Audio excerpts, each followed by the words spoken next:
अहाँ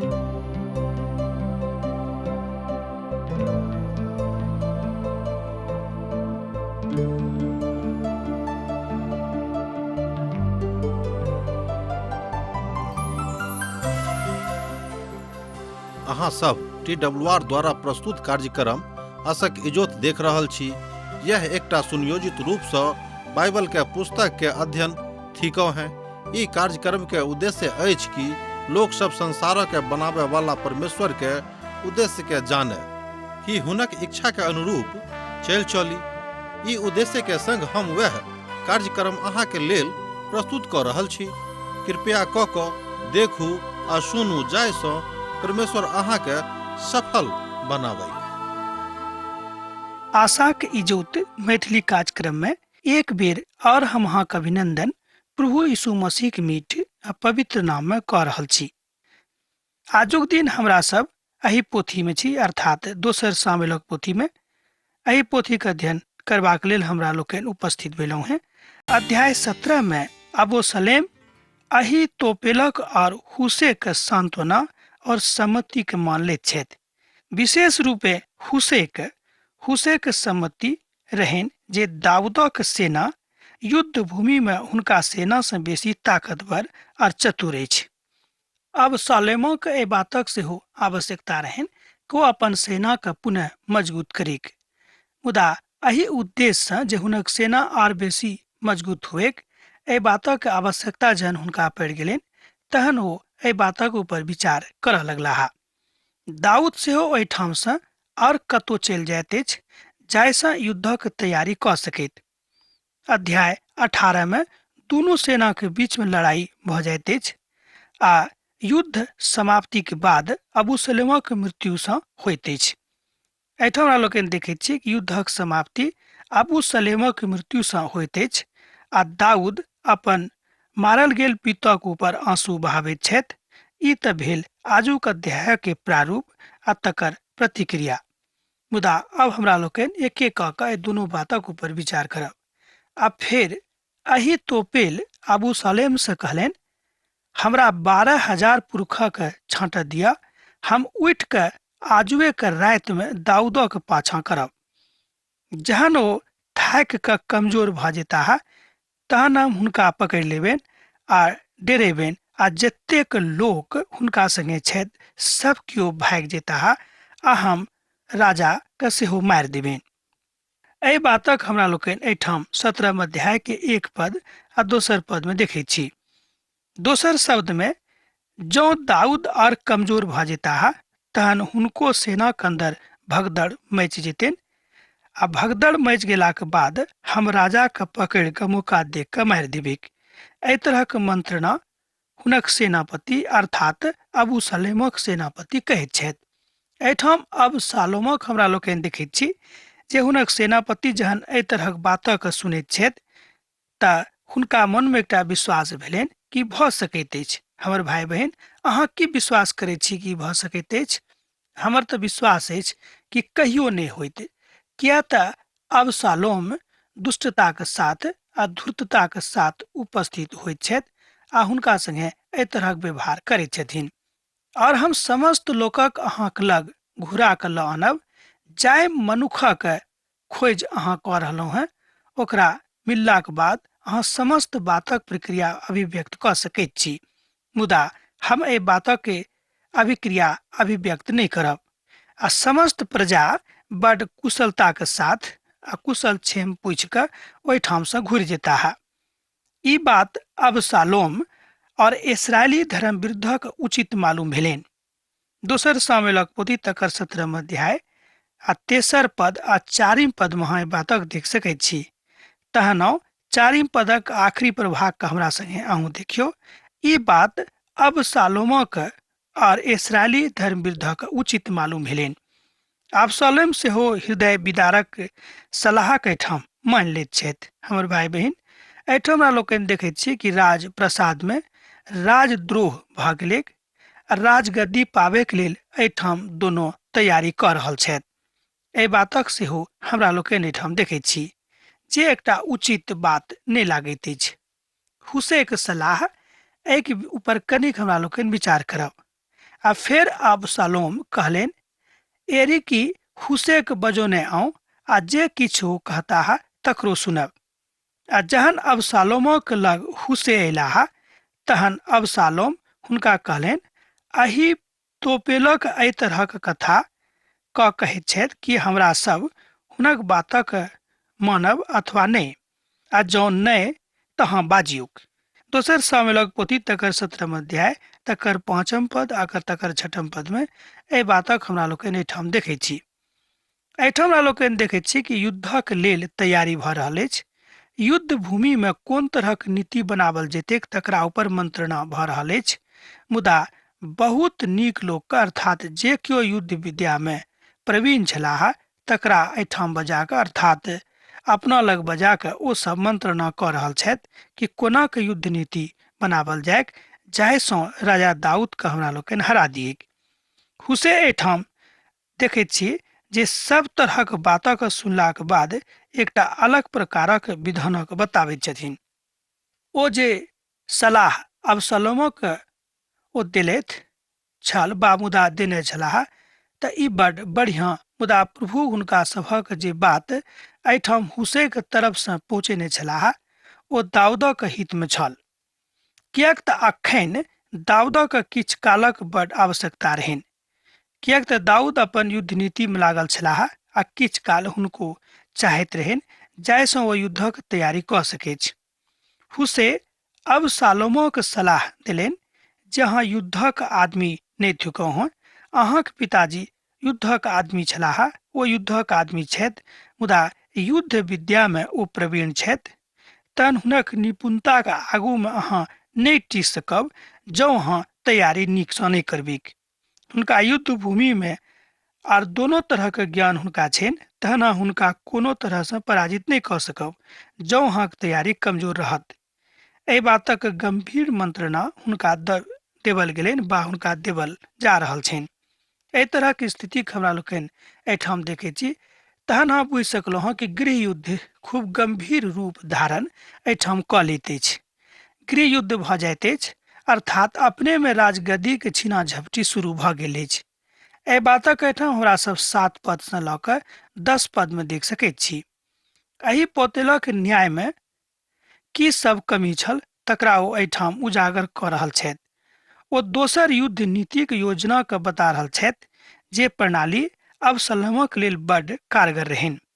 पद 12 में हाँ एहि विषय वस्तु के ऊपर चर्चा देखैत छी बा चर्चा कऽ सकैत छी। जँ हमरा सब ओकरा कतौ कोनो स्थान पर पकड़वाबैक तहन जेना ओस भूमि पर खसैत अछि ओहि तरह हुनका ऊपर टूटि पड़ब, तहन नहि तऽ ओ बचताह आ नहि हुनक साथी में से केओ बचि कऽ भागि सकैत छथि। एहि तरहक बातक हमरा लोकनि 12 पद में देखैत छी जाहि बातक सलाह हुनका दैत छथिन जाहिसँ ओ युद्ध में विजयी भऽ सकैत छथि। ओ अबशालोमक मंत्रणा दऽ रहल छथि जे ओ अपन कथाक एहिठाम बता रहल छथिन। सेहो बातक अहाँ बुझि सकलहुँ हैं। तहन अपन मंतव्य के एहिठाम बड़ नीतिगत रीति सँ लागू कयल जा रहल अछि बा एना कहियो बतावल जा रहल अछि कि अहाँ कोना कऽ अपन एहि नीति के लागू करब, तहने अहाँ हुनका सँ पार पाबि सकलहुँ हैं। मुदा ई बात संभव नहीं अछि कि अहाँ हुनका आसानी से बा बड़ आसानी से युद्ध भूमि में पराजित कऽ देबनि। आ तकरा बाद ओ सब दाऊदक ओहिठाम चुनौती के सेहो पठाबैत छथि जे उनका चुनौती दैत छथि कि हम अहाँक संगे युद्ध करबाक लेल तैयार छी। अबशालोमक नेतृत्व में ओ सब राष्ट्रक जौर कऽ रहल छथि जाहिसँ ओ सब मिल कऽ राजा दाऊदक युद्ध में पराजित कऽ सकैत। अब हमरा सब दाऊदक देखैत छी जे यरदन नदी के पार कऽ कऽ कतौ दोसर ठाम जाकऽ अपना आप को तैयारी कऽ रहल छथि बा स्वयं में लागल छथि कि तैयारी करी जाहिसँ युद्ध में ओ पराजित नहीं हुए। आ जहने ई समाद दाऊदक लग पहुँचले जे ओहिठाम से परेलाह पद 22 जो अहाँ देखबै तऽ अहाँ पायब। तहन अहाँ पद 22 के किछु बातक हमरा संगे देखियौ। तहन दाऊद अपन समस्त साथी के संगे उठि कऽ यरदन पार भऽ गेलाह। पाव फटैत काल धरि ओहि में से केओ नहि ओहिठाम बचलाह जे यरदनक पार नहि केने हुइक। एहिठाम हमरा लोकनि देखै छी कि दाऊद ओहिठाम से परा कऽ कतहु दोसर ठाम जाइत छथि। एक बेर आर एहिठाम हमरा लोकनि 22 पद में देखै छी कि दाऊद अपन युद्ध नीति में बड़ कुशलता के साथ तैयारी कर रहल छथि, किएक तऽ दाऊदक बड़ लड़ाई के अनुभव रहनि। लड़ाई कोना कऽ लड़ल जाइत अछि तकरा विषय में हुनका बड़ गंभीर ज्ञान रहनि, किएक तऽ लड़ाई के नीति में ओ बड़ प्रवीण छलाह। युद्धक नीति में दाऊद बड़ प्रसिद्ध छलाह। एहि बातक सेहो हमरा लोकनि एहिठाम देखैत छी। एहि पोतेलक आत्महत्याक हमरा लोकनि एहिठाम देखैत छी। जहन एहि पोतेल देखलाह जे हुनक सलाह कारगर नहि भेल छनि तऽ हुनका बड़ ग्लानि भेलनि, कारणे ओ ओहि कालक महान सलाहकार के रूप में प्रसिद्ध छलाह। ओ बुझि गेला जे हुनक काल समाप्त भऽ गेल अछि। रिकॉर्ड बताबैत अछि जे ओ फसरी लगा कऽ स्वयं के प्राण हरि लैत अछि, अर्थात फसरी लगा कऽ स्वयं प्राण दऽ दैत छथिन। एहि बातक रिकॉर्ड एहिठाम मिलैत अछि। एहि पोतेलक एहि बातक ग्लानि भेलनि कि ओ एहि कालक सर्वश्रेष्ठ सलाहकार छथि आ हुनक सलाह किएक वा कोना कऽ असफल भऽ गेलै, एहि बात से हुनका बड़ तकलीफ होइत छनि।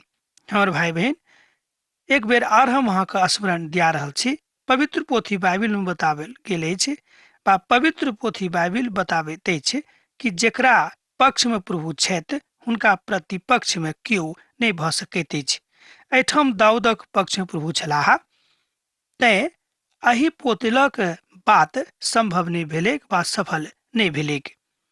हमर भाई बहन, रिकॉर्ड बताबैत अछि पवित्र पोथी में कि केओ पिता के साथ रहे वाला के पराजित नहीं कऽ सकैत अछि वा केओ पराजित नहीं भेल छथि। हमर भाई बहन, एहिठाम जे कूटनीति ओ चलि रहल छलखिन ओ पिता के नीति नहीं अछि, पिता के बात नहीं अछि, पिता परमेश्वर के रीति नहीं थिक, तैं ओ पराजित भऽ गेलाह। अर्थात हुनक ज्ञान में कोनो तरहक कमी नहीं रहनि। ओ खराब मनुखक संगे छलाह। खराब से मतलब हमर एहिठाम ई भेल कि जे मनुख प्रभुक संगे नहीं छथि। अबसलोम दाऊदक पाछा करैत अछि। एहि बातक अहाँ 24 पद में, 25 पद में आ 26 पद में देख सकैत छी। अहाँ एहि बातक बखान एहिठाम पायब जे एहिठाम देवल जा सकैत छै। एहिठाम हमरा लोकनि देखैत छी कि प्रभुक संगे रहै वाला जे लोग छलाह ओ विजयी भऽ जाइत छथि आ जे प्रभुक संगे नहीं छलाह से पराजित भऽ जाइत छथि। दाऊद एहि तरह माय भाग कऽ अपन प्राणक रक्षा कऽ रहल छथि। एक बेर हमरा लोकनि आर देखै छी कि दाऊदक पूर्ण जिंदगी राजा बनै से पहिने जे छल ओहि तरहक एहिठाम हमरा लोकनि पुनः देख रहल छी। मुदा दाऊदक एकटा बात बड़ स्पष्टता से मालूम भेलनि वा स्पष्ट भऽ गेलनि हुनका सन्मुख में को गलती कयने छलाह, ओ पाप कयने छलाह, तैं हुनका ई सजा प्रभु के दिस से भेटलनि। मालूम रहनि जे सबटा बात हुनके कारणे भऽ रहल अछि, किएक तऽ हुनक धिया पुता आ ओ स्वयं पाप करनाइ आरंभ कऽ देने छलाह। अपन पापक कारणे ई बात हुनका जिंदगी में भेल रहनि। दाऊद बिनु कोनो तैयारी के यरूशलेम छोड़ि चुकल छलाह, तैं ओ एहि अवस्था में पड़ल रहथि। आ जतेक लोक दाऊदक प्रति विश्वास योग्य छलाह ओ सब केओ दाऊदक संगे अखन छथि। एहिठाम हमरा लोकनि देखैत छी जे एकटा नीक राजाक संगे बहुत लोक छथि जे राजक लेल अर्थात अपन देशक लेल खूब आत्मा के साथ सेवकाई करैत अछि। एहिठाम हमर मित्रवर हमरा लोकनि अपन देश भावना सेहो देखैत छी।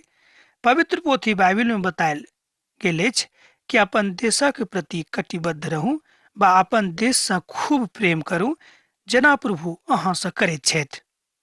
एहिठाम हमरा लोकनि देखैत छी जे अब गृह युद्धक आरंभ भऽ जाइत अछि। आब दाऊद अपन लोकक संगे युद्ध भूमि में जयबाक आशा करैत छथि, अर्थात ओ युद्ध भूमि में जाय के इच्छा रखैत छथिन। तहन 18 अध्याय में अबसलोमक पराजय आ मृत्यु के विषय में बखान कयल गेल अछि। तकरा ऊपर हमरा लोकनि अब देखैत छी वा विचार करैत छी।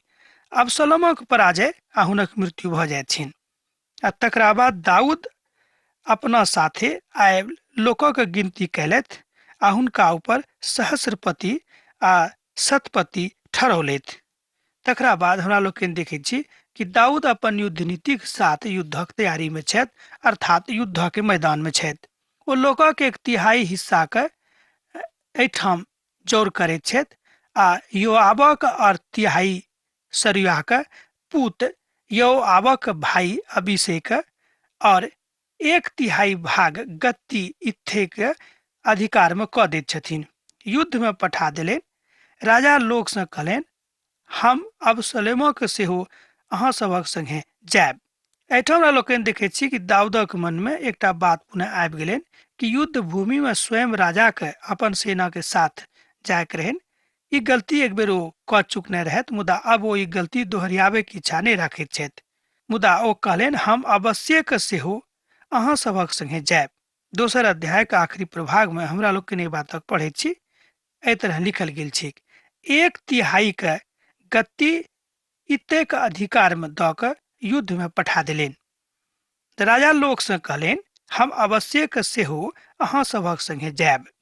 दाऊद अपन लोकक समय युद्ध भूमि में जयबाक इच्छा राखैत छथि, मुदा सेना के लोग दाऊदक ल जयबा से मना करैत छथिन। 3 पदक जो अहाँ देखबे तऽ पायब, एहि तथ्यक ओहिठाम सत्यापन मिलैत अछि। देखियो तथ्य स्पष्ट भ जाइत अछि, बस सत्यापित सेहो अहाँ कह सकलहुं हैं कि ओ एहि तरहक विचार स्वयं में राखैत छथिन। 18 अध्याय के दाऊदक बड़ दुखांत पहलुक उजागर करैत अछि। ई अध्याय दाऊदक जिंदगी के दुख सँ भरल अध्यायक संज्ञा सेहो देवल जा सकै छै, कारण एहि अध्याय में हुनक पुतक मृत्यु के विषय में सेहो रिकॉर्ड मिलैत अछि। एहिठाम इस्राएली लोग दाऊदक पक्षक लोक सँ धरि गेलाह। ओहि दिन एहन पैघ संहार भेलै कि जे 20,000 लोकक हानि भ गेलनि। एहि बातक हमरा लोकनि 7 पद में देख सकैत छी। जँ अहाँक लग पवित्र पोथी बाइबिल अछि तऽ हमरा संगे अहूँ देखियौ। लिअ, हम अहाँक लेल देख रहल छी। एहिठाम इस्राएली लोक दाऊदक पक्षक लोक सँ हारि गेलाह। ओहि दिन एहन पैघ संहार भेलै जे 20,000 लोकक मृत्यु भ गेलै। एहि बातक अहाँ 7 पद में देख सकैत छी। जँ अहाँक लग पवित्र पोथी बाइबिल अछि तऽ एहि बातक अहूँ देखियौ। एहिठाम पवित्र पोथी बाइबिल में ओहि सबटा बातक ऊपर विचार कयल गेल अछि जे आजुक संदर्भ में बड्ड नीक अछि। हमर भाई बहिन, हमर मित्र वर, एहि बातक ऊपर ध्यान दियौ कि प्रभु चाहैत छथि कि गलत नीति से युद्ध नहि करबाक चाही। एहिठाम हमरा लोकनि देश हितक बातक देखैत छी जे राजा कोना अपन देशक लेल कोन तरह से काज करैत छथि। एहिठाम राजा दाऊद के हमरा लोकनि एकटा नीक राष्ट्रवादी राजा के रूप में देखैत छी। एहिठाम हमरा लोकनि दाऊदक देखैत छी जे दाऊदक हृदय में राजगद्दी नहीं छनि, मुदा दाऊदक हृदय में परमेश्वर आ अपन प्रजा के लोग छथि। हमर भाई बहिन, जहन परमेश्वर आ प्रजा अहाँक नजर में छथि तऽ अहाँक राजगद्दी स्वयं मिल जायत, एहि में संदेह नहीं थिक। अब सालोमक सेना ए प्रेमक जंगल में लुका गेलाह आर ओ कमजोर सेहो पड़ि गेल। ओ सब गलत जगह के दाऊदक संगे युद्ध करबाक हेतु चुन नेने रहथि। एहिठाम युद्ध विद्या में, युद्ध कला में जे निपुण लोग छथि संसार के, ओ कहैत छथिन कि गलत नीति के कारणे अबूसलोमक पराजय भ जाइत अछि, किएक तऽ युद्ध करबाक लेल जाय भूमि के चुनाव हुनका करबाक रहनि, ओ गलत भूमि के चुनाव क लेलनि। मुदा जाय भूमि के चुनाव करबाक रहनि ताय भूमि के चुनाव नहीं कयलथि। संजोगे दाऊद और अबूसलोमक लोकक भेंट भ जाइत अछि।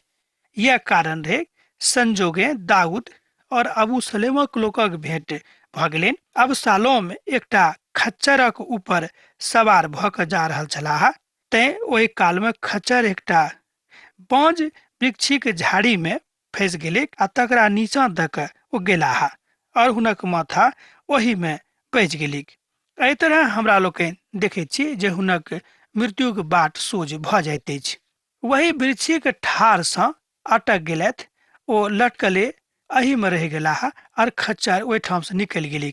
तकरा देख क योआबक केओ बता देलनि जे हम अबशालोमक बांजक गाछ में लटकल देखलहुं हैं। एहि बातक अहाँ 10 पद में देख सकैत छी। जँ अहाँक लग पवित्र पोथी बाइबिल अछि तऽ हमरा संगे अहूँ पढ़ि क देखियौ।